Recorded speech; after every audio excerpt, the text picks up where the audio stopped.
इस तन को लिफ्ट मिलती है,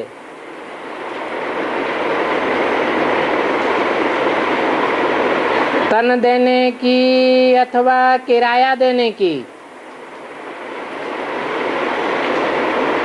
तो किराए की लिफ्ट मिल जाती है, तब ही कहते हैं भाग्यशाली रथ।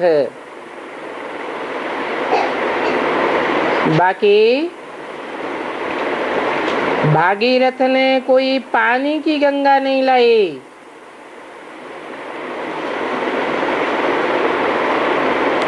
ये तो ज्ञान के मनन चिंतन मंथन की गंगा है, पानी की गंगा की बात नहीं। पानी को बिलोने से मक्खन या सार नहीं निकलता, ये तो विचार सागर मंथन की बात है। ज्ञान सागर बाप है ना, तो उनके ज्ञान जन का आलोड़न करने से सार निकलता है। शास्त्र में दिखाते हैं ना, रतन निकले, तो ये एक एक रतन लाखों रुपए का है। ज्ञान की बातें हैं।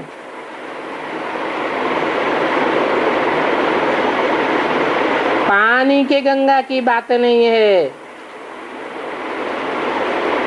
जड़ गंगा की बात भी नहीं है, और चैतन्य गंगा की बात नहीं है।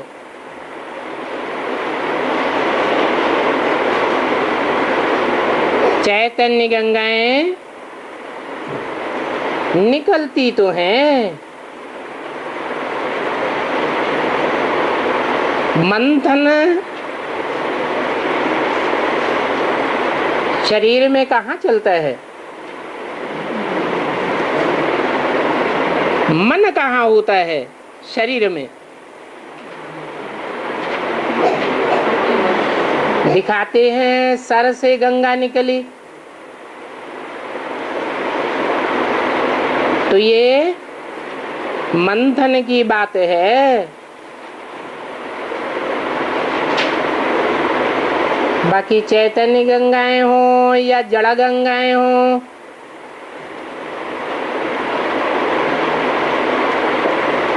वो तो पानी की गंगाएं हैं।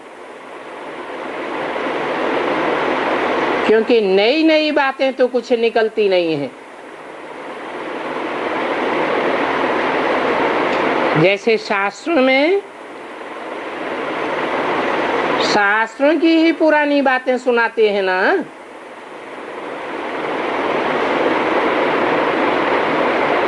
ये तो ज्ञान सागर की बात है।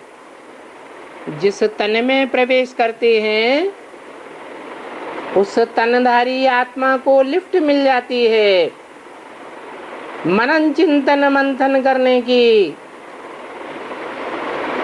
तब कहा जाता है भाग्यशाली रथ। ये ज्ञान बड़ा गुह्य है, इसलिए गीता में कहा है गुह्यात गुह्यतरम ज्ञानम। गुह्य ते गुह्य राज सुनाता हूं। गुह्य क्या है और गुह्य ते गुह्य क्या है। जैसे लौकिक में पढ़ाई पढ़ते हैं तो छोटे बच्चे बेसिक नॉलेज लेते हैं, फिर बड़े होते हैं तो ऊंची नॉलेज लेते हैं। ऐसे ही भगवान जो नया ज्ञान सुनाते हैं वो भी दो प्रकार का है। बेसिक ज्ञान भी है, वो भी गुह्य है। परंतु उस बेसिक ज्ञान से भी ज्यादा गुह्य वो है जो विचार सागर मंथन से निकलता है। इस सागर मंथन का नाम बहुत बाला है। सागर मंथन हुआ तो पहले पहले क्या निकला है? कहते हैं विष निकला।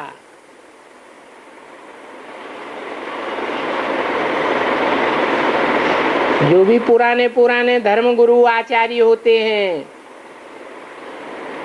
कोई भी धर्म के क्यों न हो,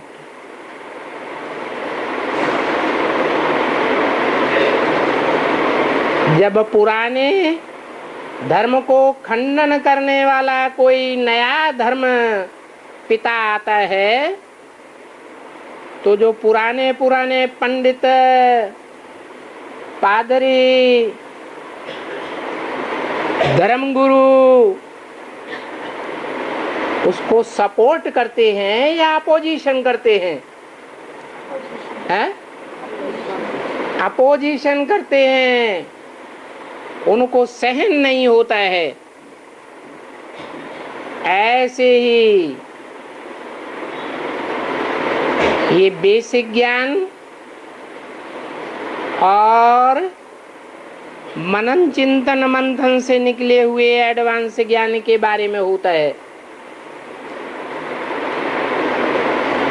जो पुराने पुराने धर्मगुरु धर्माधीश गद्दियों पर बैठे हुए पहले से कुर्सियों पर आरूढ़ हैं समाज के सामने, उनके मुख से अनायास ही ग्लानि निकल पड़ती है। उन नई नई मनन चिंतन की बातों के अपोजिशन में, और वो ग्लानि बढ़ते बढ़ते इतना भयंकर रूप धारण करती है कि जिसके कान में पड़ती है वो ईश्वरीय ज्ञान से वंचित हो जाता है। मानो ईश्वर के प्रैक्टिकल पार्ट से वंचित हो जाता है।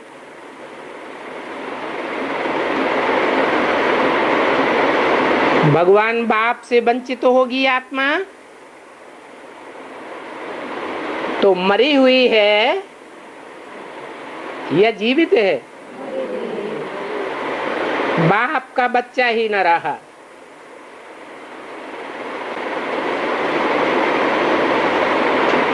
ये विरोधियों की बातें हैं जो भगवान बाप का विरोध करती हैं। विरोध करने पर आते हैं तो यहाँ तक कहने लग पड़ते हैं कि मेरे में भी परमात्मा आता है। शिवोऽहम्। भगवान तो सिर्फ ब्रह्मा में ज्ञान सुना करके जाता है, परंतु ज्ञान को प्रैक्टिकल जीवन में धारण करके स्वर्ग कौन बनाएगा?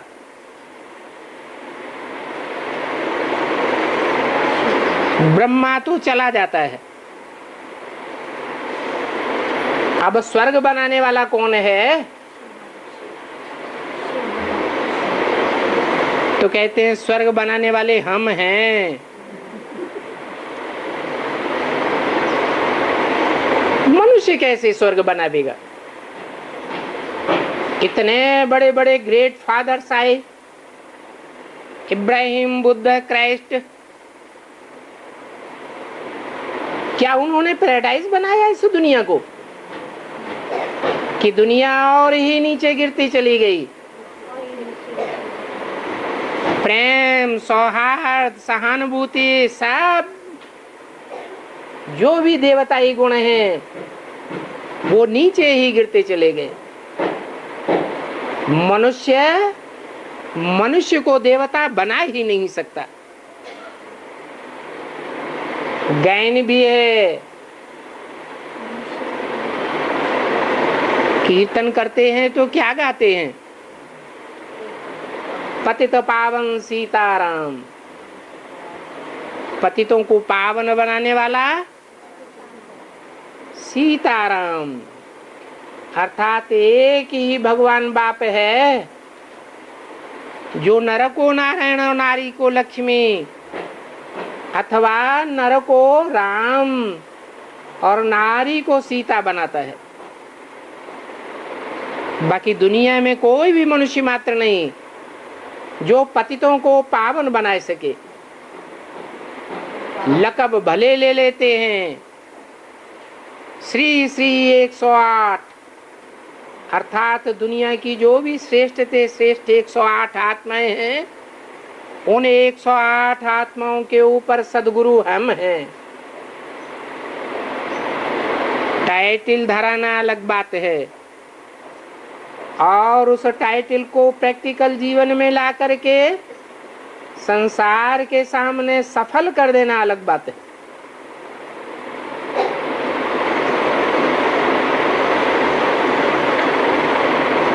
तो ग्लानि का जो विषय निकलता है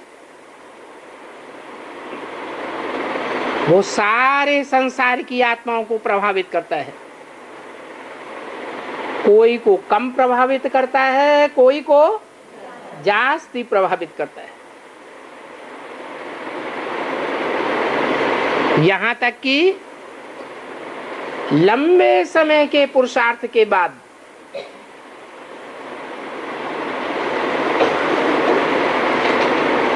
एक ही आत्मा रहती है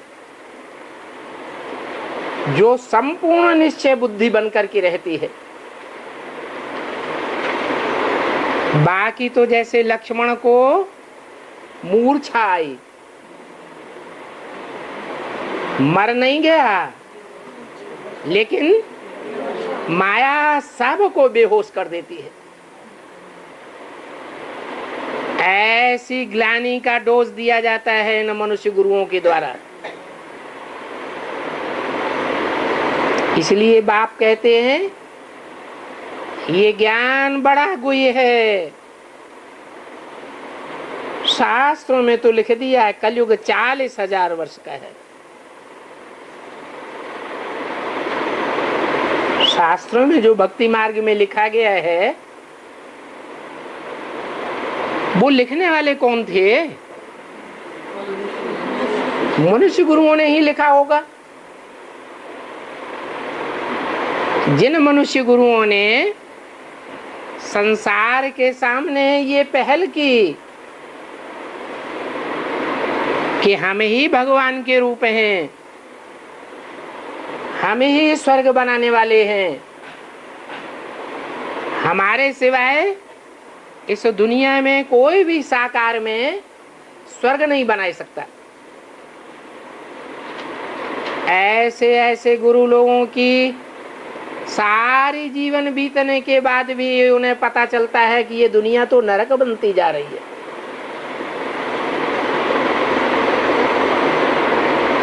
तो उन्होंने तुक्का लगाना शुरू कर दिया कि सृष्टि की आयु तो लाखों वर्ष है, जन्म जन्मांतर पुरुषार्थ करने के बाद तब कहीं मुक्ति मिलती है, भगवान की प्राप्ति होती है।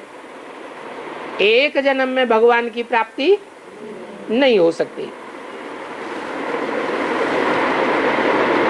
अभी कलयुग में भी समझते हैं कि हजारों वर्ष का कलयुग पड़ा हुआ है। तो बाप कहते हैं देखो ये तुच्छ बुद्धि है ना। क्यों तुच्छ बुद्धि है? इसलिए तुच्छ बुद्धि है कि बुद्धि में ये भी नहीं बैठता कि इस दुनिया में जितने भी अर्वाचीन धर्म आए हैं, विदेशी धर्म आए हैं, भारत के विपरीत आचरण करने वाले धर्म आए हैं, और साथ ही हिंदू धर्म की भी बात है। इन सभी धर्मों में, मनुष्य सृष्टि में जो भी इतिहास है, जो भी अलग अलग धर्मों के ईस्वी संवत हैं, वो कितने साल पुराने हैं? 2500 साल पुराने हैं। हिंदू धर्म का शक संवत हो, विक्रमादित्य संवत हो, जैन धर्म का संवत हो, क्रिश्चियन का क्राइस्ट संवत हो, मुसलमानों का हिजरी संवत हो, सबकी आयु 2500 वर्ष के अंदर है। सभी विपरीत धर्मों के धर्म पिताएं भी 2500 वर्ष के अंदर ही आए हैं, और हिस्ट्री भी 2500 वर्ष की मिलती है। ये 2500 वर्ष की हिस्ट्री दुख की दुनिया की हिस्ट्री है या सुख की दुनिया की हिस्ट्री है? हिस्ट्री लिखने वाले भी जानते हैं कि दुनिया में जब से ये मनुष्य गुरु आए, जब से धर्म पिताएं आए, मानवीय धर्म पिताएं, तब से लेकर के अब तक भी दुनिया नीचे गिरी है, धर्म की धारणाएं भी नीचे गिरी हैं, और दुख का टाइम काउंट कब किया जाता है? आदमी सुखी होता है तब दुख का टाइम काउंट करता है, या दुखी होता है तब काउंट करता है? सुख की दुनिया में, स्वर्ग में देवताएं कोई काउंट नहीं करते। नरक की दुनिया जब आती है तो एक एक दिन जब ज्यादा दुख पड़ता है तो भारी हो जाता है। तो दुख के समय में ये संवत बनाए जाते हैं। ईस्वी संवत हो, हिजरी संवत हो, विक्रमादित्य संवत हो, एक एक दिन गिनना मुश्किल होता है, काटना मुश्किल होता है। तो समझ में आती है बात कि दुख की दुनिया में 2500 वर्ष का काउंटेशन है, अकाउंट है। इसको अज्ञान की दुनिया कहें या ज्ञान की दुनिया कहें? क्यों अज्ञान की दुनिया? क्यों? मनुष्य को कितनी बातों का ज्ञान है, अणु अणु का ज्ञान हो गया है। पृथ्वी, जल, वायु, अग्नि, आकाश, सबका तो ज्ञान हो गया है। 5 तत्वों के ऊपर मनुष्य ने जीत पा ली है। तो अज्ञानी है या ज्ञानी है? क्यों अज्ञानी? इसलिए है कि जड़ तत्वों के ऊपर तो जीत पाई है, परंतु ये आत्मा चैतन्य क्या है और ये कैसे कैसे अनेक जन्म लेती है, इस अनेक जन्म लेने वाली आत्मा रूपी पार्टधारी का डायरेक्टर कौन है? ये दुनिया दुख की दुनिया है या सुख भी है? जैसे दोपहर को सोझरा होता है, घोर सोझरा, तो ऐसा भी होता है कि रात्रि के 12 बजे घोर अंधेरा भी होता होगा। ये विरोधाभास तो दुनिया में जरूर होता है। घोर दुख की दुनिया है कलयुग का अंत, तो जरूर घोर सोझरा भी होता है, सुख की दुनिया भी होती है। तो समझ में आता है, कोई भी सालिम बुद्धि को समझ में आएगा कि दुख की दुनिया के संबत 2500 वर्ष वाले हैं और सुख की दुनिया भी 2500 वर्ष की है। दिन भी 12 घंटे का और रात भी 12 घंटे की, समान ही होता है। तब ही नाटक खेला जाता है सुख दुख का। ये दुनिया सुख दुख का नाटक है। इसलिए बाप कहते हैं इतनी सी बात भी तुच्छ बुद्धि मनुष्य समझ नहीं सकते कि 2500 वर्ष की ये मनुष्यों के द्वारा फैलाए जाने वाले धर्मों की दुनिया, अधर्मियों की दुनिया, विधर्मियों की दुनिया और 2500 वर्ष की ज्ञान सूर्य परमात्मा के द्वारा स्थापन की हुई स्वर्ग की दुनिया है, सुख की दुनिया है।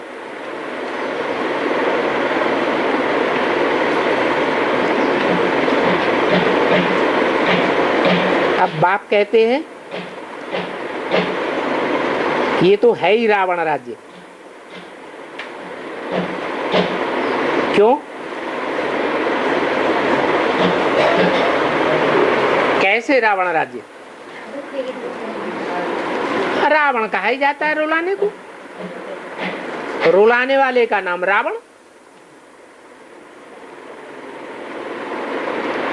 तो रुलाने वाला एक है या अनेक है? इसलिए रावण को 10 सिर दिखाई जाते हैं। तो रावण मत पर होने के कारण कोई समझते नहीं है। जब तुमने समझा है तो औरों को समझाने की युक्ति निकालो। अब देखो, ये शास्त्री बच्चा कानपुर से आया है, इसको ख्याल आना चाहिए कि कैसे औरों को दूरंदेशी बनावे, कैसे बाप का परिचय देवे। ये बच्चा तो ब्रह्म को याद करते हैं। शास्त्रवादी किसको याद करते हैं? ब्रह्म को याद करते हैं। अब ब्रह्म कहो, ब्रह्मा कहो, बात तो एक ही है। ब्रह्म से भी आत्माएं आती हैं, ब्रह्मलोक से, और भगवान की जो बनाई हुई सृष्टि है, नई दुनिया, ब्राह्मणों की दुनिया, उस ब्राह्मणों की दुनिया भी ब्राह्मण कहाँ से आते हैं? ब्रह्मलोक से आते हैं या ब्रह्मा की खोपड़ी से आते हैं? तो ब्रह्मा का बुद्धि रूपी पेट ब्रह्मलोक है ब्राह्मण आत्माओं के लिए। लेकिन ब्रह्म कहो या ब्रह्मा कहो, दोनों ही जड़त्वमयी हैं या चैतन्य बुद्धि है ब्रह्मा?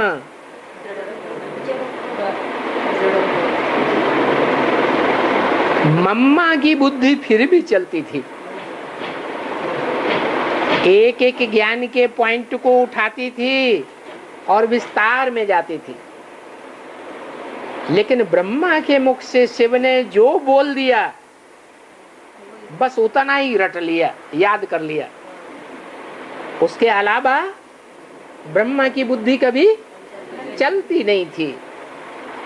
तो कहेंगे कि जड़त्वमयी बुद्धि, जहां पर परमात्मा रहते हैं। ब्रह्मा की खोपड़ी में परमात्मा था या नहीं था? है? था तो, परंतु जो शास्त्रकार लोग हैं वो ब्रह्म को ही परमात्मा समझ बैठे हैं। क्या हमारे ब्राह्मणों की दुनिया में भी जो बेसिक में पढ़ाई पढ़ाने वाले शास्त्रकार हैं, वो भगवान का साकार रूप किसको समझ बैठे हैं?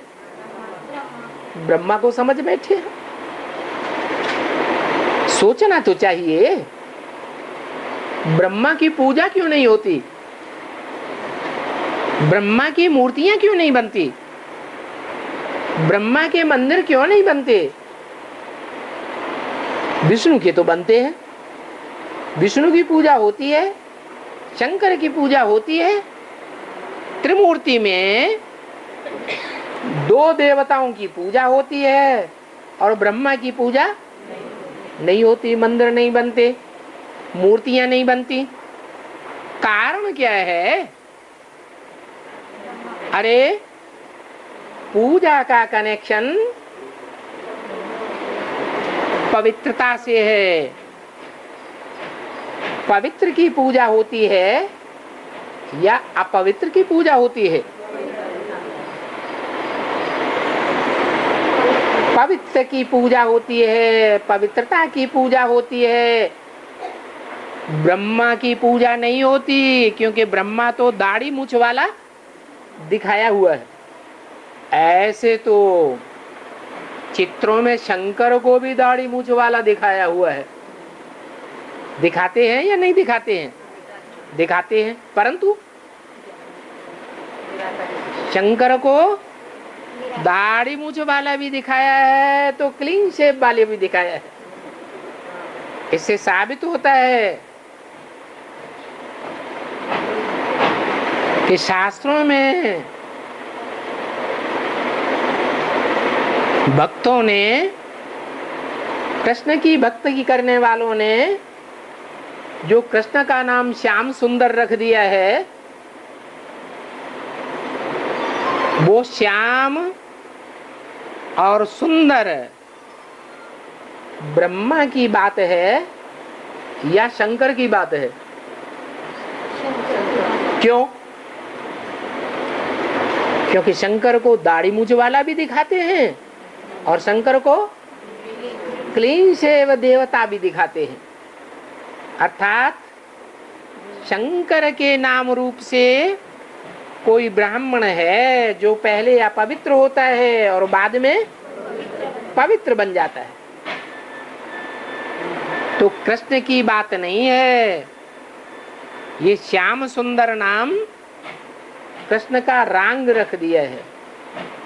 कृष्ण कहो, ब्रह्मा कहो, बात एक ही है।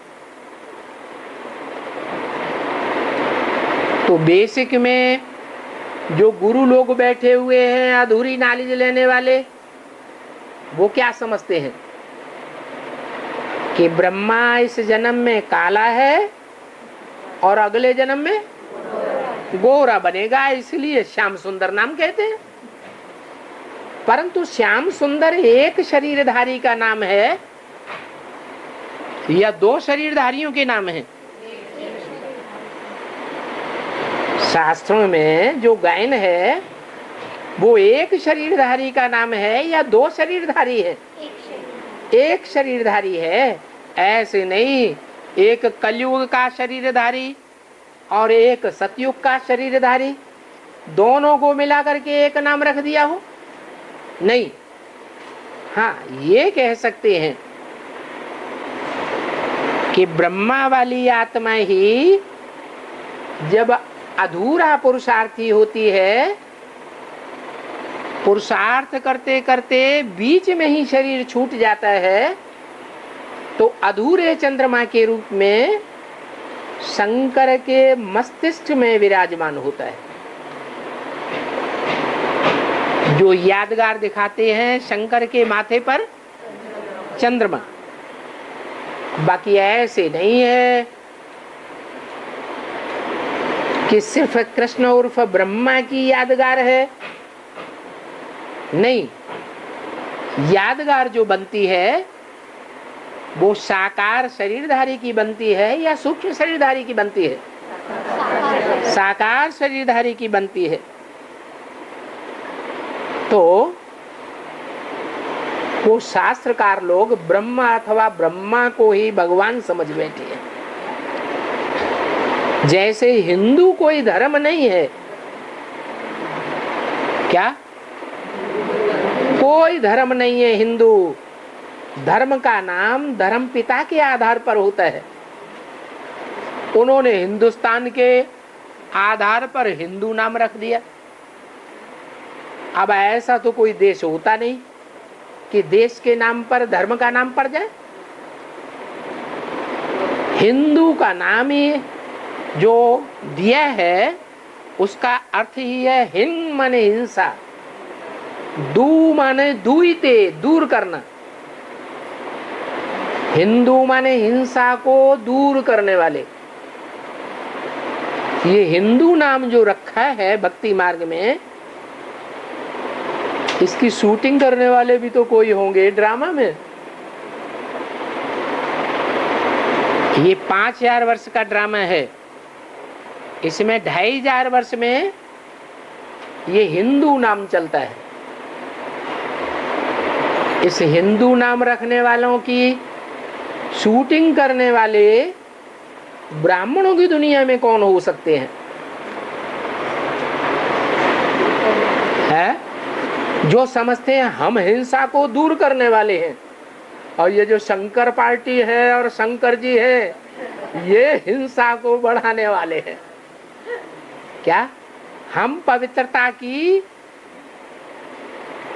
फाउंडेशन डालने वाले हैं और ये पवित्रता को सत्यानाश करने वाले हैं। ये शंकर पार्टी वाले, ये जितने भ्रष्ट हैं, इतना दुनिया में कोई धर्म भ्रष्ट नहीं होगा। तो हम हैं हिंसा को दूर करने वाले और ये हैं हिंसा को बढ़ाने वाले। तो ये शूटिंग कर रहे हैं कि हम हैं असली हिंदू और बाकी सब विधर्मी हैं। हम हिंदुस्तानी हैं और ये सब विधर्मी हैं। तो देखो, हिंदुस्तान में रहने के कारण हिंदू नाम रख देते हैं। वास्तव में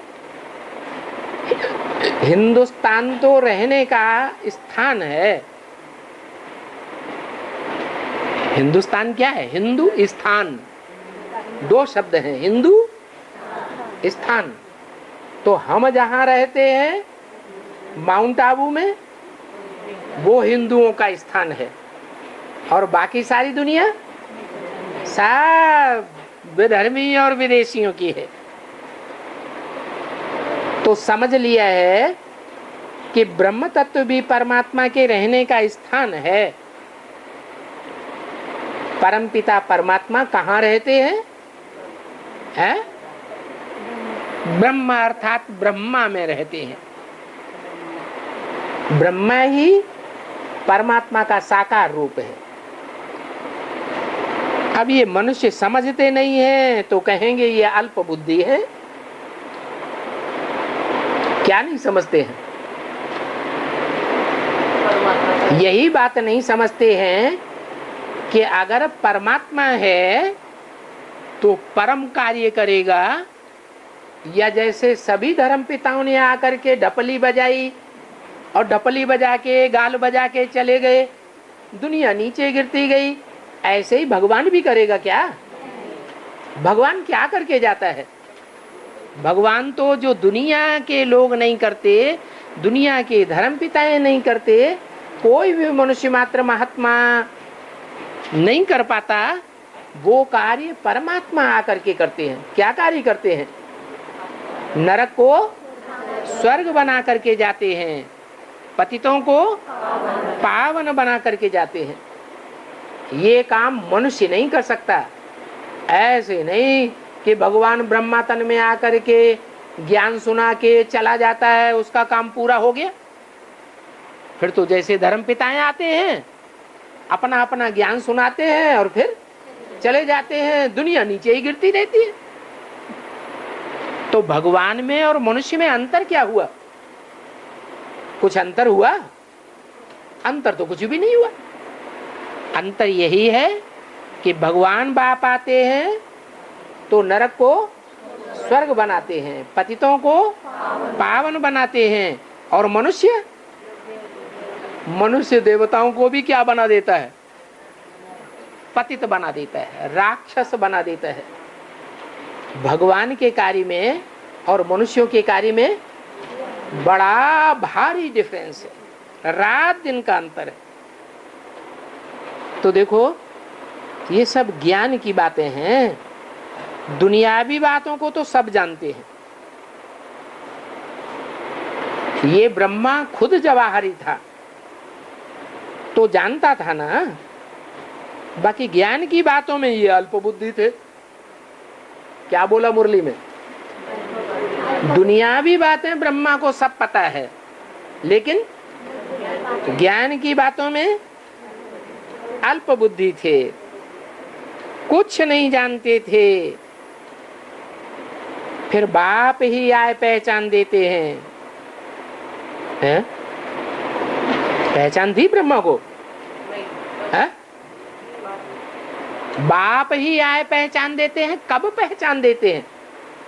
ब्रह्मा कुमारियां इस वाक्य का क्या अर्थ लगाएंगी कि बाप ही आए पहचान देते हैं? वो अर्थ लगाएंगी कि सन 36 में शिव बाप ने आया और ब्रह्मा को भगवान की पहचान दी, ये अर्थ लगाएंगी। एडवांस में वास्तव में अर्थ क्या है? क्या अर्थ है? कि बाप ही ब्रह्मा को पहचान देते हैं, जो फिर सतयुग में जाके कृष्ण के रूप में जन्म लेता है। तो कब पहचान देते हैं? नहीं, सतयुग में पहचान देते हैं बाप। कब? नहीं, जब बाप का प्रत्यक्षता वर्ष बनाया गया तब से ही ब्रह्मा की सोल ज्ञान चंद्रमा कोई मनुष्य शरीर में प्रवेश करती है और शंकर के नाम रूप से प्रत्यक्ष होती है। उस ब्रह्मा को भी ज्ञान मिलता है, जैसे और भूत प्रेत आत्माएं प्रवेश करती है ना। रुद्राक्ष के मणके होते हैं, रुद्रमाला होती है ना, तो उसमें मुख बने होते हैं एक एक मणके में। किस बात की यादगार है? कोई आत्माओं ने प्रवेश किया है, कोई में एक ने प्रवेश किया है, कोई में बहुतों ने प्रवेश किया है। तो ये ब्रह्मा भी सूक्ष्म शरीरधारी आत्मा है, ये भी प्रवेश करती है। और प्रवेश करने की निशानी ज्ञान चंद्रमा शास्त्रों में और चित्रों में दिखाते हैं। तो वो बाप ही आकर के इनको ज्ञान देते हैं। कौन बाप? शिव बाप माँ के रूप में ज्ञान देते हैं या बाप के रूप में देते हैं? बाप के रूप में आकर के टीचर बन करके ज्ञान देते हैं। जब तक कोई ब्राह्मण न बने तब तक बाप से वर्षा नहीं ले सकता। कैसे ब्राह्मण बनेंगे ब्रह्मा? ब्रह्मा ने तो शरीर छोड़ दिया। ब्रह्मा कैसे ब्राह्मण बनेंगे जो देवता बनेंगे सतयुग में जाके 16 कला संपूर्ण? माना कोई ब्राह्मण बच्चे में ब्रह्मा की सोल प्रवेश करती है और संपूर्ण ज्ञान लेती है। उनकी बुद्धि में भी बैठता है कि गीता का भगवान कृष्ण नहीं है, गीता का भगवान मैं कृष्ण की आत्मा अर्थात ब्रह्मा की आत्मा नहीं हूँ। गीता का भगवान साकार में वास्तव में शिव शंकर भोलेनाथ ही है। जब तक पक्का ब्राह्मण न बने तब तक बाप से वर्षा नहीं ले सकता। कौन सा वर्षा है? शांति धाम में जाने का मुक्ति का वर्षा और सुख धाम में जाने का जीवन में रहते मुक्ति का वर्षा। हाँ, प्रजा तो बननी है, कोई ने भी संदेश लिया है, बाप का परिचय भले नहीं लिया है, लेकिन संदेश तो लिया है। तो संदेश लेने वाले सतयुग में, त्रेता में प्रजा तो बन जावेंगे। किसी ने थोड़ा भी ज्ञान सुना तो प्रजा तो बन गई। थोड़ा माना बेसिक नॉलेज का ही ज्ञान सुना, संदेश मात्र भी लिया। बेसिक नॉलेज में क्या होता है? बाप का परिचय देते हैं या संदेश लेते हैं? संदेश देते हैं। तो संदेश क्या है? भगवान आया हुआ है इस सृष्टि पर, पुरानी दुनिया का विनाश करने के लिए है और नई दुनिया स्वर्ग की स्थापना करने के लिए। ये तीन बातों का संदेश कोई को मिला तो वो स्वर्ग में तो जरूर आवे। अब स्वर्ग में सतयुग के आदि में आवेगा या त्रेता के अंत में आवेगा, ये अलग बात है। हाँ, सतयुग के आदि स्वर्णिम संगम युग में वो आवेंगे जो डायरेक्ट बाप से सुनेंगे। क्या? डायरेक्ट माँ से नहीं, डायरेक्ट माँ किसके द्वारा? ब्रह्मा के द्वारा। डायरेक्ट बाप के द्वारा जो संदेश लेंगे वो कहाँ आवेंगे? स्वर्ग में तो आवेंगे, लेकिन आदि में आवेंगे, मध्य में आवेंगे या अंत में आवेंगे? एकदम आदि में आवेंगे। कितने जन्म लेंगे? भल प्रजा वर्ग में आवेंगे तो भी 84 जन्म लेंगे। थोड़ा भी ज्ञान सुना तो प्रजा तो बन गई। भल वो विकार में भी जाते रहे। क्या कहा? संदेश लेने वाले, बाप से थोड़ा भी सुनने वाले, बाप के सन्मुख थोड़ा भी सुनते हैं लेकिन पवित्र नहीं रहते हैं, रोज क्लास भी नहीं करते हैं, तो भी कौन से स्वर्ग में आ जावेंगे? हैं? एकदम संगम युगी स्वर्ग में आ जावेंगे। भले विकार में भी जाते रहे, संदेश लेने के बाद वो प्रजा बन जावेंगे, राजाई पद नहीं पावेंगे। तो फिर उनको जो संदेश लेकर भी विकार में जाते रहते हैं, संदेश ले लेते हैं भगवान बाप आ गया है, फिर भी विकार में जाते रहते हैं, तो उनको सजा तो भोगनी पड़ेगी। क्या? जो राजाई पद लेंगे उनको उतनी सजा नहीं भोगनी पड़ेगी, फिर भी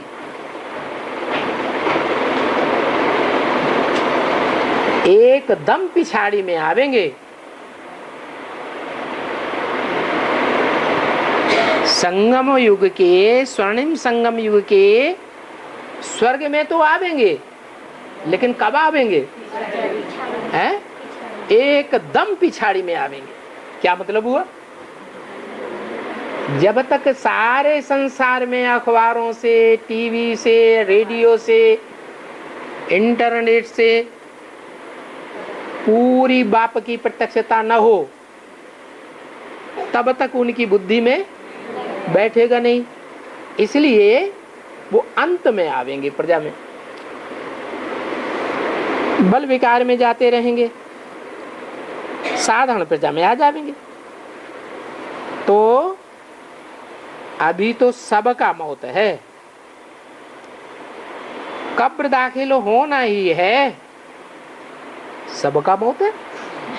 जो राजयोग सीखते हैं उनका भी मौत है, हैं? उनका मौत नहीं है। मौत माने अनिश्चय बुद्धि। अभी तो सबका मौत है, कब्र दाखिल होना ही है। क्यों? जब हम भगवान का ज्ञान ले रहे हैं तो हम कब्र दाखिल क्यों हो? कब्र दाखिल माने मिट्टी में मिल जाना। हम क्यों कब्र दाखिल हों? हैं? हाँ, इसलिए कब्र दाखिल होते हैं कि 5000 वर्ष का जो ड्रामा है, उस ड्रामा में 5000 वर्ष के अंदर आत्मा ऊपर से नीचे की ओर उतरती है या नीचे से ऊपर की ओर जाती है। तो शूटिंग पीरियड में जब ज्ञान में आकर के निश्चय बुद्धि बने, बाप के बच्चे बने, तो पहले सतो प्रधान होंगे या पहले ही तमो प्रधान होंगे? पहले सतो प्रधान होते हैं, फिर धीरे धीरे रजो प्रधान से उतरते उतरते तमो प्रधान होते हैं। ज्ञान में आने के बाद भी ये अवस्थाएं नीचे गिरती हैं। क्यों गिरती हैं? क्योंकि भगवान बाप के ऊपर पूरा निश्चय न बैठने के कारण अवस्था नीचे ऊपर होती रहती है। जब अवस्था ऊपर नीचे होती है तो पाप कर्म बनते हैं या पुण्य कर्म बनते हैं? पाप कर्म बन जाते हैं। इसलिए बाप कहते हैं कि 63 जन्म तुमने जो पाप किए, उन पापों का 1 गुना बोझा चढ़ता है। और यहाँ ज्ञान में तुमने अंजाम कर लिया, हमें बाप मिल गया, फिर भी बाप की श्रीमत के बरखिलाफ अगर कदम उठाते हैं तो उस पाप का 100 गुना बोझ चढ़ता है। तो हर एक के ऊपर 100 गुना बोझ क्यों चढ़ता है? क्योंकि माया बुद्धि को हिला देती है। ये बुद्धि को हिलाने वाली माया जड़ है या चैतन्य है? हैं? जड़ है? चैतन्य है? कहाँ है? चैतन्य है तो कहाँ है? चैतन्य तो मुरली में बोला है, बोलते चालते को चैतन्य कहा जाता है। तो वो बोलती चालती माया ब्राह्मणों की दुनिया में कहीं है जो सबकी बुद्धि को डाइवर्ट कर देती है? बाबा के जो बच्चे बनते हैं, अंजाम करते हैं कि हमने बाप को पहचान लिया, बॉन्ड पर लिख के देते हैं, स्टाम्प पेपर पर लिख करके देते हैं कि हमारा बाप आ गया। प्रैक्टिकल में हमने पहचान लिया। उनकी बुद्धि में भी अनिश्चय का बीज माया बो देती है। तो वो माया कौन है चैतन्य में? अब नंबर 100%। माया के तो अनेक रूप हैं कि एक ही रूप है? अनेक रूप। वो 100% माया कौन सी है जो ब्राह्मणों की दुनिया में सबकी बुद्धि को हिलाने की निमित्त बन जाती है? देह अभिमान चैतन्य माया है? है? हाँ, ब्राह्मणों की दुनिया में जब बाप प्रत्यक्ष होते हैं सन 76 में, तो उस समय गद्दी पर कौन बैठी होती है ब्राह्मणों की दुनिया में जो सबकी बुद्धि को डाइवर्ट करती है? पहचानने वाले बच्चे कहते हैं बाप आया हुआ है, और वो माया सबकी बुद्धि को हिला देती है, कहती नहीं, ये ऐसा हो ही नहीं सकता कि बाप आया हुआ हो। क्या बाप आए और मैं बाप को न पहचानूं? बाप आए और मैं बाप से दूर रहूं? और ये कल के चिकल ये बाप को पहचानने लगे? ये कैसे हो सकता? तो वो ऐसा अपोजिशन करती है जो सबकी बुद्धि को हिला देती है। बेसिक वालों की बुद्धि को भी हिलाती है तो एडवांस वालों की बुद्धि को भी हिलाती है। तो बाप कहते हैं अभी माया विकराल रूप धारण करेगी। क्या? क्यों? अभी पहले तो अव्यक्तवाणी में बाबा ने ये बोल दिया, 1-2 साल की अव्यक्तवाणी में ही बोला कि माया हिम्मत हार चुकी है, माया तंग आ चुकी है। जिन दिनों में बोला उन दिनों वो हॉस्पिटलाइज थी, है? तो तंग हो गई ना। जब आदमी अंदर से हार जाता है दिल से, तो फिर कोई दवाई काम नहीं करती। तो अब पावरफुल कैसे हो गई? हाँ, स्थूल शरीर के बंधन में होता है तो ताकत कम होती है, और स्थूल शरीर के बंधन से जब आत्मा मुक्त हो जाती है तो सूक्ष्म शरीर में बहुत ताकत आ जाती है। जब बहुत ताकत आ गई, स्थूल शरीर छूट गया, बंधन से स्थूल शरीर के मुक्त हो गई, तब बोला कि माया ने प्रकृति से हाथ मिला लिया। कितनी युक्तिबाज है। जब देखा कि जो बाप के बच्चे हैं, ज्ञानी तू आत्माएं, जो बाप को बहुत प्रिय हैं, वो बच्चे मेरे हिलाने से तो नहीं हिल रहे हैं, मेरे मारने से तो नहीं मर रहे हैं। तो फिर क्या युक्ति निकाली? जो प्रकृति मैया है उस प्रकृति माता से हाथ मिला लेती है। अब बताओ, प्रकृति ज्यादा पावरफुल है या माया ज्यादा पावरफुल है? माया ने तो बच्चों को हरा ही नहीं पाया है? प्रकृति तो सारी दुनिया का विनाश कर देती है।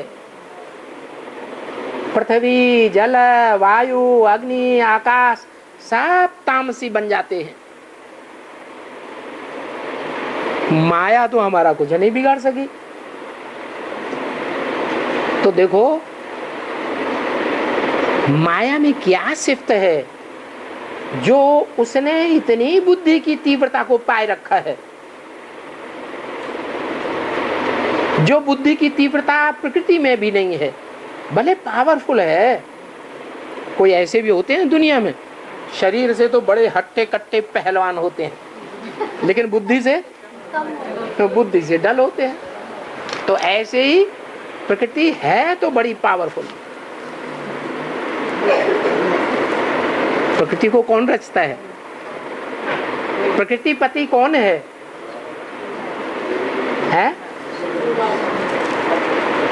प्रकृति पति निराकार है या साकार है?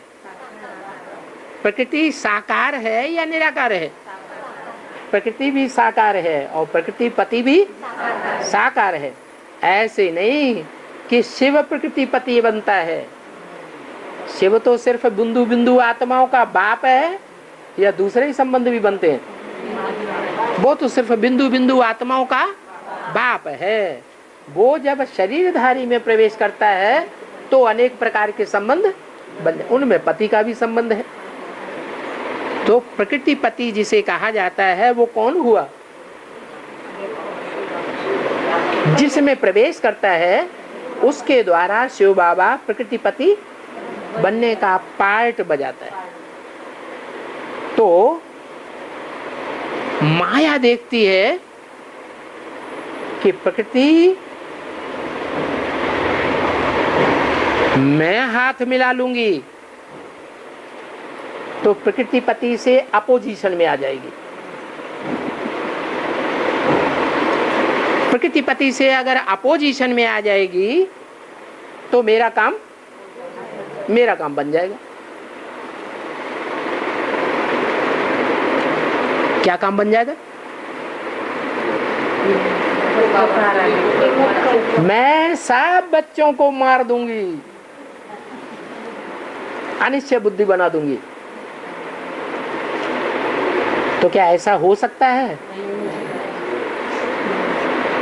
कि सारे ही के सारे अनिश्चय बुद्धि बन जाएं? क्यों? अभी अनिश्चय बुद्धि नहीं बनते हैं। अभी कोई बच्चा ऐसा है छाती ठोक के कहे कि मैं कभी भी अनिश्चय बुद्धि नहीं बनता, मेरे को माया कुछ नहीं बिगाड़ सकती। तो मुरली में बाबा कहते हैं ऐसा कोई अहंकार न करे क्या कि माया मुझे नहीं हिला सकती है? हाँ, सबको हिलाती है। भक्ति मार्ग में गीत भी गाते हैं क्या? माया नजरिया मारी गई रे। ब्रह्मा को मारी, विष्णु को मारी, शंकर को मारी नहीं, दाढ़ी हिलाई गई रे। तो माया सबको परेशान करती है। तो ऐसी ऐसी जो भक्ति मार्ग में बातें बताई गई हैं वो कहाँ की यादगार हैं? संगम युग की यादगार हैं। तो सबको कब्र दाखिल होना है। क्या? कब्र दाखिल सबको होना है। इस समय तो मनुष्यों की कोई वैल्यू नहीं रही। किस समय? इस कलयुग के अंत समय में मनुष्यों की कोई वैल्यू नहीं रही है। तुम्हारी भी वैल्यू नहीं थी। क्या? तुम्हारी किससे कहा? जो बाप के सम्मुख बैठ करके बच्चे पढ़ रहे हैं उनके लिए कहा, तुम्हारी भी कोई वैल्यू नहीं थी। क्यों? क्या थे हम?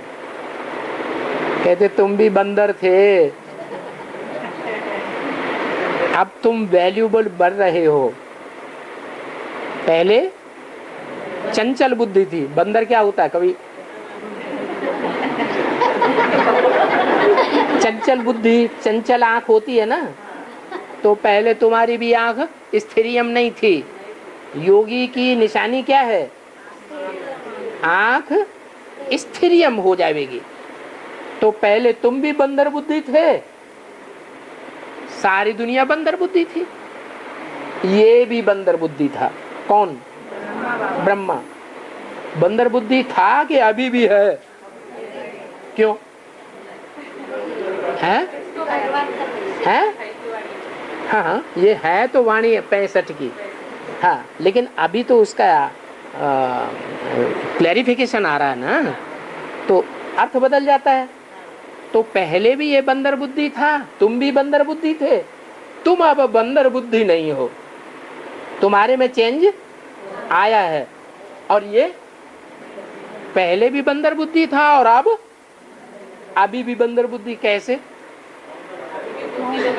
हैं? हाँ, इनकी बुद्धि में अभी भी नहीं बैठा है कि गीता का साकार भगवान इस सृष्टि पर कौन हो सकता है।